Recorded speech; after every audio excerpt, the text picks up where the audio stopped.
Hello friends, welcome back to this channel. लक्ष्य तक आपके साथ स्वागत है आप सभी का आपके अपने चैनल में। आज है 23 अगस्त और जितने भी इंपॉर्टेंट क्वेश्चन हैं आज के हम लोग डिस्कस करने वाले हैं। तो बहुत ही इंपॉर्टेंट सेशन है जो कल रात तक के सुर्खियों से बने हुए सारे क्वेश्चंस को समेटा गया है। बहुत ही इंपॉर्टेंट है, तो क्वेश्चंस को आप नोट डाउन करते हुए चलिएगा और वीडियो के लास्ट तक बने रहना, तभी आपको इसका लेक्चर का फ़ायदा मिलेगा।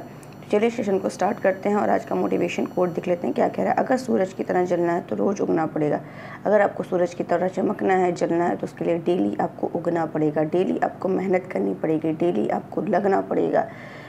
थोड़े दिन के जोश से ये संभव नहीं है, इसीलिए हमेशा प्रतिदिन मेहनत करते रहिए, कंटिन्यूअसली करते रहिए। फिर आप देखिए जैसे सूरज चमकता है वैसे आप भी एक दिन चमकेंगे। चलिए सेशन को स्टार्ट करते हैं।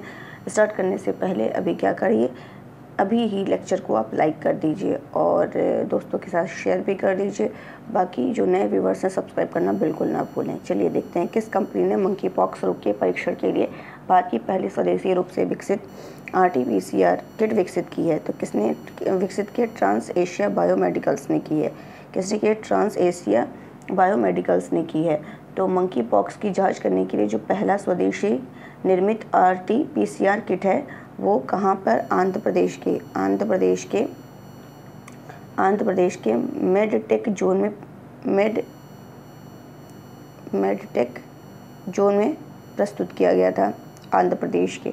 और इसको एशिया बायोमेडिकल्स की तरफ से विकसित किया गया था। और जो केंद्र सरकार के प्रधान वैज्ञानिक सलाहकार हैं, कौन है? अजय कुमार सूद, उन्हीं के द्वारा इसको लॉन्च किया गया। अजय कुमार सूद प्रधान वैज्ञानिक सलाहकार, इन्हीं के द्वारा इसको पेश किया गया था, लॉन्च किया गया था। और ये इसको यूज़ करने में ये बहुत ही आसान है। अगर बात करें ट्रांस एशिया बायोमेडिकल्स की, तो इसका स्थान कहाँ है? मुंबई में है। इसका हेडक्वार्टर कहाँ है? मुंबई में है। और इसकी स्थापना हुई थी 1979 में। कब हुई थी? 1979 में हुई थी। और अगर बात करें मंकी पॉक्स की, ये तो मैंने आपको बता दिया, डिस्कस कर दिया। अगर मंकी पॉक्स की बात करें तो ये स्थानिक बीमारी कहाँ की है? नाइजीरिया की है। पूरे विश्व में पहली बार कहाँ देखने को मिला था? यूके में देखने को मिला था। इससे पहली मौत भारत में कहाँ हुई थी? केरल में हुई है। ये भी आपको ध्यान रखना है। तो अगर ये पूछ ले कि मंकी पॉक्स पर नज़र रखने के लिए कौन सी समिति बनाई गई थी, तो कौन सी गई थी? बीके पॉल समिति। ये भी ध्यान रखिएगा, इंपॉर्टेंट क्वेश्चन है और चर्चा में है, तो ये क्वेश्चन 100% कहीं ना कहीं पूछा जाएगा। बीके पॉल समिति, तो ये भी आपको ध्यान रखना है। चलिए नेक्स्ट क्वेश्चन की तरफ। अगस्त 2022 में केंद्र सरकार ने किस राज्य के मिथिला मखाना को GI टैग प्रदान किया है? मिथिला मखाना को GI टैग प्रदान किया है, किस राज्य का है? तो ये है बिहार का। बिहार के मिथिला मखाना को GI टैग प्रदान किया है। ये जो GI टैग है, ये GI टैग 1999 के तहत इसको प्रदान किया गया है। और ये GI टैग जो है ये कितने वर्ष के लिए, और ये कब लागू हुआ था? 2003 में लागू हुआ था। 1999 में हुआ था, 2003 में लागू हुआ था। और ये कितने वर्ष के लिए दिया जाता है? 10 वर्ष के लिए ये लागू होता है। एक बार प्रदान किया जाता है तो ये 10 वर्ष के लिए क्या होता है? 10 ईयर्स के लिए लागू होता है। इतना क्लियर हो गया होगा। अगर बात करें मिथिला मखाना की, तो ये बिहार के अंदर, भारत के बिहार के अंदर ही टोटल 90% होता है। तो ये भी आपको ध्यान रखना। और बिहार का क्या है जिसको GI टैग दिया गया? जैसे मधुबनी पेंटिंग हो गया, मधुबनी पेंटिंग्स हो गया, और मगही पान हो गया, मगही पान, ये भी यहाँ का, बिहार का है। और शाही लीची भी यहीं का है। भागलपुर जर्दालू आम है, भागलपुर का जर्दालू आम है। और ये सारे हैं जो आपको ध्यान रखना कि बिहार के ये GI टैग प्रदान किए जा चुके हैं। नेक्स्ट क्वेश्चन है थर्ड कि प्रतिवर्ष विश्व वरिष्ठ नागरिक दिवस का आयोजन कब किया जाता है? तो वरिष्ठ नागरिक दिवस का आयोजन कब किया जाता है? तो ये कब किया जाता है? 21 अगस्त को किया जाता है। कब किया जाता है? 21 अगस्त को किया जाता है। तो ये हर साल विश्व वरिष्ठ नागरिक दिवस ये किया जाता है, 21 अगस्त को किया जाता है। बुजुर्गों के सम्मान में किया जाता है। और इस बार का कौन से नंबर का? 33वां है जो कि सेलिब्रेट किया जा रहा है। ठीक है, ये ध्यान रखना आपको। क्या हुआ था कि 1988 में अमेरिका के पूर्व राष्ट्रपति थे, अमेरिका के उस टाइम के जो राष्ट्रपति थे, पूर्व राष्ट्रपति, क्या नाम था उनका? Ronald Reagan. क्या नाम था उनका? Ronald Regan. अमेरिका के पूर्व राष्ट्रपति रोनाल्ड रीगन ने सबसे पहले ये वर्ल्ड सीनियर सिटीजन्स डे यानी कि विश्व वरिष्ठ नागरिक दिवस का प्रस्ताव रखा था। 1988 में इन्होंने प्रस्ताव रखा था। और क्या हुआ था? 19 अगस्त 1988 को इस पर एक घोषणा पर हस्ताक्षर किया था। फिर क्या होता है? इसके 2 साल बाद पहला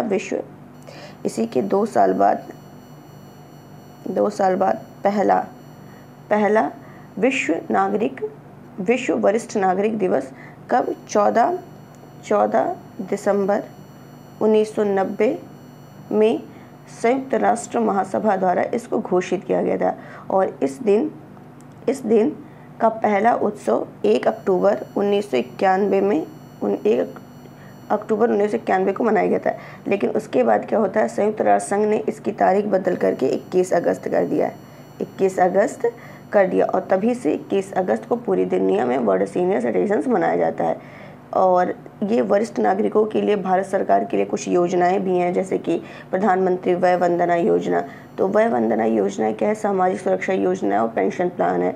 वरिष्ठ मेडिक्लेम पॉलिसी, तो यह सिटीजन्स हेल्थ इंश्योरेंस एक मेडिकल बीमा प्लान है जो 60 से 75 वर्ष की आयु के बीच के जो नागरिक हैं उनके लिए है।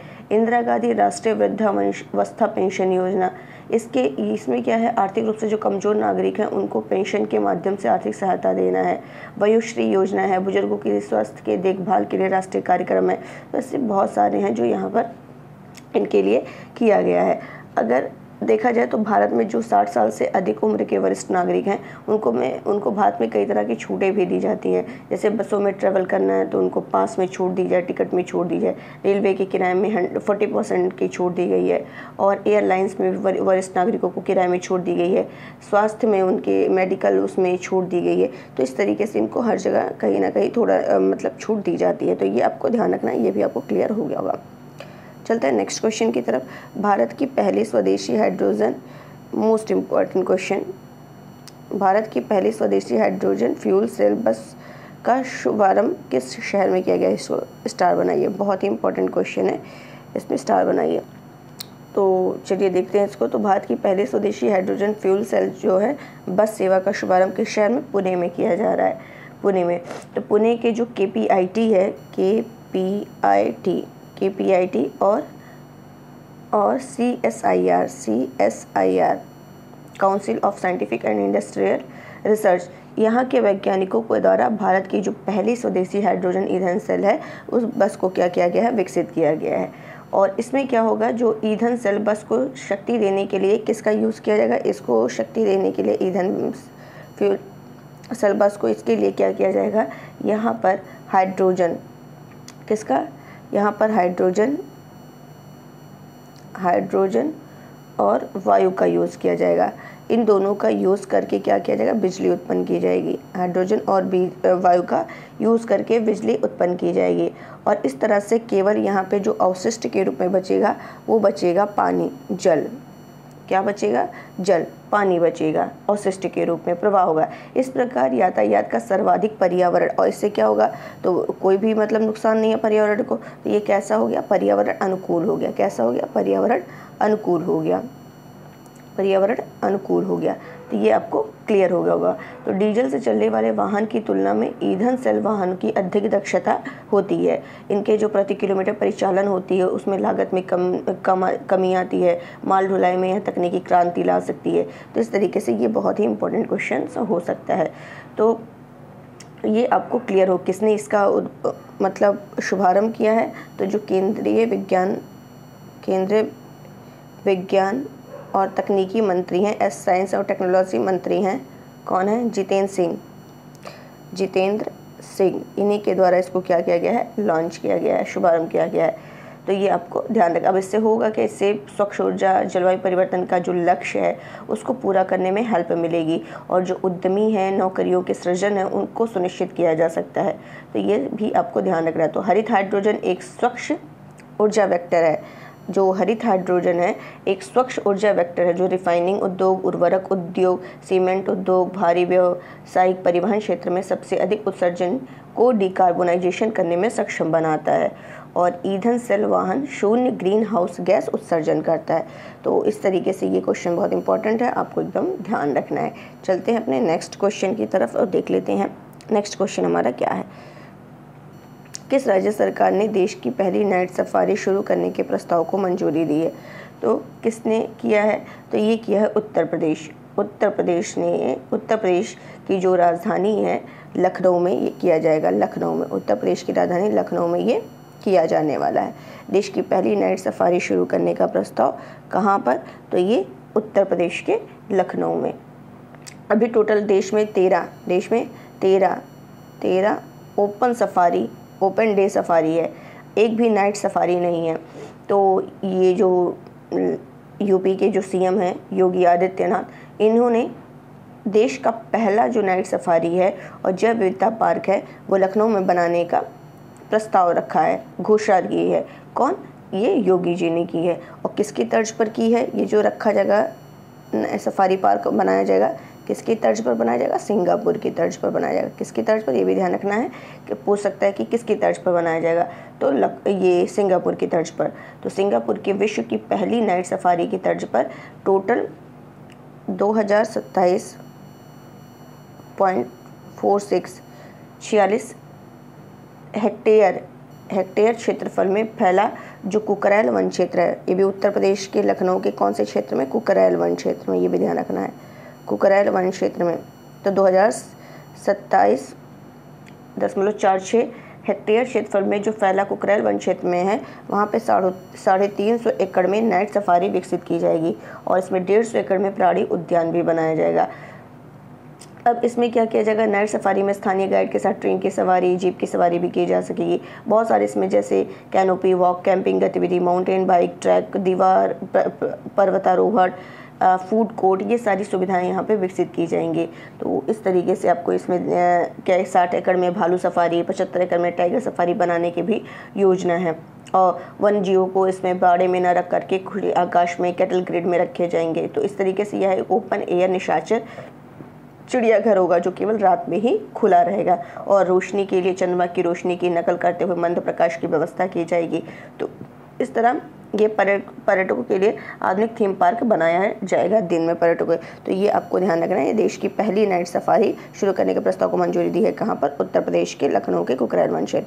नेक्स्ट क्वेश्चन है विश्व जल सप्ताह 2022 का आयोजन कब से कब तक किया जाएगा? विश्व जल सप्ताह का आयोजन कब से कब तक किया जाएगा?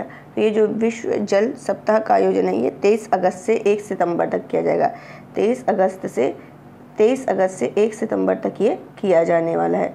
तो इसको भी आपको ध्यान रखना है, ये भी आपका क्या है? इम्पॉर्टेंट क्वेश्चन है। 23 अगस्त से 1 सितंबर तक ये विश्व जल सप्ताह का आयोजन किया जा रहा है, ठीक है। और ये जो विश्व जल सप्ताह है, वर्ल्ड वाटर वीक है, ये जो वैश्विक जल मुद्दे हैं और अंतर्राष्ट्रीय विकास है, इससे संबंधित जो चिंताएं हैं उनको दूर करने के लिए 1991 में अंतर्राष्ट्रीय विकास से संबंधित चिंताओं को दूर करने के लिए 1991 में स्टॉकहोम अंतर्राष्ट्रीय स्टॉकहोम अंतर्राष्ट्रीय जल संस्थान द्वारा आयोजित एक कार्यक्रम है। किसके द्वारा आयोजित? स्टॉकहोम अंतर्राष्ट्रीय जल संस्थान द्वारा आयोजित 1991 में ये क्या आयोजित एक वार्षिक कार्यक्रम है, मतलब हर साल ये मनाया जाता है, ठीक है। इस बार की जो थीम रखी गई है वो क्या रखी गई है? तो seeing the unseen the value of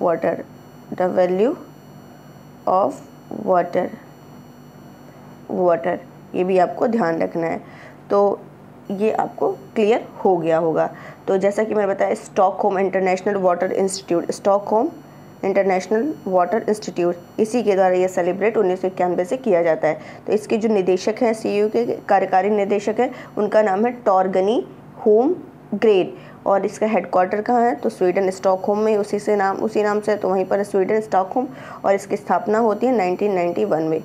ये भी आपको ध्यान रखना है। चलते हैं अपने नेक्स्ट क्वेश्चन की तरफ। नेक्स्ट क्वेश्चन है, हाल ही में कहाँ पर Rajiv Gandhi centre of advance technology RCAT का उद्घाटन किया गया है? तो कहाँ किया गया है? राजस्थान के जयपुर में किया गया है। तो यहाँ के जो राजस्थान के CM हैं, क्या नाम है उनका? अशोक गहलोत। उन्होंने ही जयपुर में Rajiv Gandhi centre of advance technology RCAT का उद्घाटन किया है। कि क्यों किया है, कब किया है, ये ध्यान रखना है आपको। 20 अगस्त को किया है। कब किया है? 20 अगस्त को किया गया है। अब यहाँ पे डेट क्यों ध्यान रखना है? इसलिए डेट को ध्यान रखना है क्योंकि इस दिन राजीव गांधी का जन्मदिन है। राजीव गांधी का जन्मदिन है। राजीव गांधी का जन्मोत्सव है। तो इसी के अवसर पर ये आर-कैट का क्या किया गया है, यानी कि आर-कैट, राजीव गांधी, इसी का नाम है आर-कैट। तो आर से राजीव गांधी, सी से क्या हो जाएगा? सेंटर ऑफ, ए से एडवांस, टी से टेक्नोलॉजी, इसका क्या गया है? उद्घाटन किया गया है। तो इससे होगा क्या? तो इससे जो युवा है, यूथ है, उनको युवाओं को artificial intelligence, cloud computing, cyber security, machine learning, data analytics जैसे क्षेत्र जो हैं उसमें जो उभरती प्रौद्योगिकी है, तकनीकी है उन्नत, इसको सीखने का क्या मिलेगा? अवसर मिलेगा। और इन क्षेत्रों को बड़ी कंपनियों के विशेषज्ञों द्वारा जो यूथ हैं, युवा हैं, उनको क्या किया जाएगा? ट्रेंड किया जाएगा, ट्रेनिंग दी जाएगी। क्या की जाएगी? ट्रेनिंग दी जाएगी। ये भी आपको ध्यान रखना है। और विश्व स्तरीय जो IT फिनिशिंग स्कूल हैं, फिनिशिंग स्कूल हैं, उनमें इनको एडवांस टेक्नोलॉजी की ट्रेनिंग मिलेगी। और जो तकनीकी स्नातक होंगे उनको IT प्रौद्योगिकी में 6 माह का ट्रेनिंग मिलेगा। और इससे युवा को रोजगार के उत्कृष्ट अवसर मिलेंगे और राज्य के विकास में जो अहम भूमिका होगी वो युवा पीढ़ी क्या कर सकेगी? निभा सकेगी। तो आर-कैट जो है युवाओं को और कामकाजी पेशेवर के विकास, तकनीकी और सॉफ्ट स्किल के लिए फिनिशिंग स्कूल के रूप में कार्य करेगा, ताकि उन्हें उद्योग आधारित जो मांग है उसके अनुरूप उनको तैयार किया जा सके। और उद्योग अपडेट सहकार पहले से ही स्थापित प्रयोगशालाओं के उपयोग आदि के लिए स्टार्टअप का समर्थन किया जा सके। ये ध्यान रखना है कि ये राजीव गांधी सेंटर ऑफ उद्घाटन किया गया है। कहाँ पर किया गया? तो जयपुर में।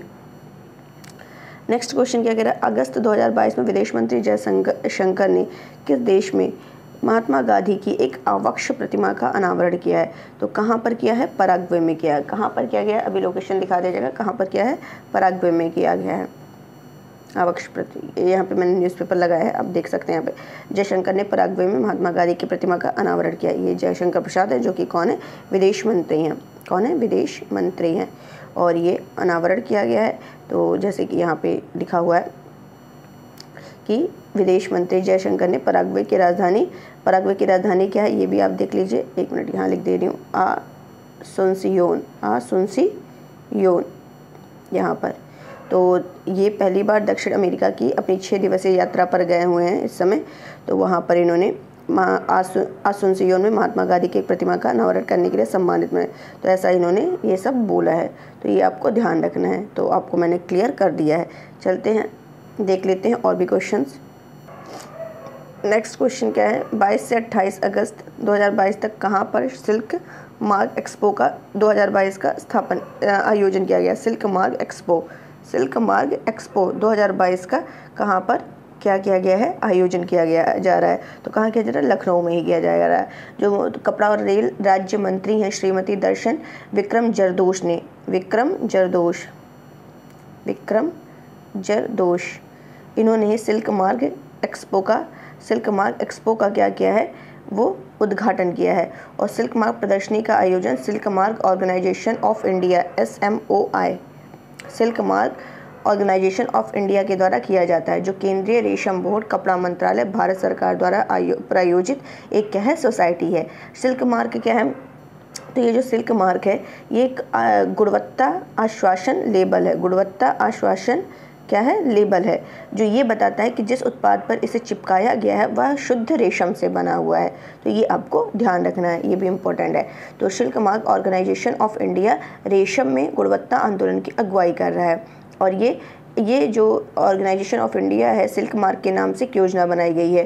तो ये 22 अगस्त से 28 अगस्त 2022 तक शुरू होने वाले इस एक्सपो में 12 राज्य के 39 प्रदर्शक क्या कर रहे हैं, भाग ले रहे हैं। तो ये भी आपको क्लियर हो गया होगा। चलते हैं नेक्स्ट क्वेश्चन की तरफ। चर्चा में रहा आर्टेमिस 3 किस देश का क्रू मून लैंडिंग मिशन है। कह रहा है आर्टेमिस 3 जो है ये किस देश का क्रू मून लैंडिंग मिशन है।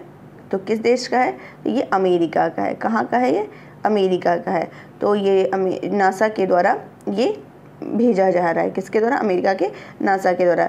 तो ये जो 1970 के बाद पहली बार 1970 के बाद फर्स्ट टाइम जो है अमेरिका 2020 और 2021 में चंद्रमा की सतह पर उपकरण भेजने की क्या कर रहा है, योजना बना रहा है। तो अमेरिकी अंतरिक्ष एजेंसी ने क्या किया है, आर्टेमिस कार्यक्रम के हिस्से के रूप में, किसके रूप में, आर्टेमिस कार्यक्रम के हिस्से के रूप में चंद्रमा पर उपकरण और अन्य वैज्ञानिक उपकरण भेजने के लिए जो अमेरिकी फर्म है एस्ट्रोबोटिक यहाँ मैं लिख दे रही हूँ, इंट्यूएटिव मशीन और ऑर्बिट बियॉन्ड को चुना है। किसको चुना है, अमेरिकी फर्म जो है एस्ट्रोबोटिक इंट्यूएटिव मशीन और ऑर्बिट बियॉन्ड को चुना है। और ये 2024 को तक लक्ष्य है, कब तक, 2024 तक लक्ष्य है नासा द्वारा इस लैंडिंग मिशन का, 2024 तक लक्ष्य है। और आर्टेमिस चंद्रमा जो अन्वेषण कार्यक्रम है, प्रोग्राम है, 2024 तक इसमें पहली महिला और अगले पुरुष को चंद्रमा पर भेजने की तैयारी कर रहा है। और इस मिशन का लक्ष्य कहाँ पर है, इस मिशन का जो लक्ष्य है वो है चंद्रमा के दक्षिणी ध्रुव पर, चंद्रमा के दक्षिणी ध्रुव पर, साउथ पोल पर भेजने की ये योजना है। तो ये भी आपको क्लियर हो गया होगा। चलते हैं फटाफट रिवीजन करते हैं। अंडर 20 विश्व कुश्ती चैंपियनशिप में स्वर्ण पदक जीतने वाली पहली भारतीय महिला पहलवान कौन बनी है, अंतिम पंघल बनी है। चंडीगढ़ अंतर्राष्ट्रीय एयरपोर्ट का नाम बदल करके शहीद भगत सिंह रखा गया है। किस देश में एक्सरसाइज फिश ब्लैक 2022 का आयोजित किया जा रहा है, ऑस्ट्रेलिया। बुलबुल ए पाकिस्तान से संबंधित नैयारा नूर का निधन हो गया है। किस क्षेत्र से संबंधित है, गायिका मनीष कल्याण। किस क्षेत्र से संबंधित, फुटबॉल। मत्स्य सेतु मोबाइल ऐप के ऑनलाइन मार्केट प्लेस फीचर का नाम एक्वा बाजार। कैबिनेट की नियुक्त समिति ने राष्ट्रपति द्रौपदी मुर्मू का सचिव किसे हाल में नियुक्त किया, राजेश वर्मा।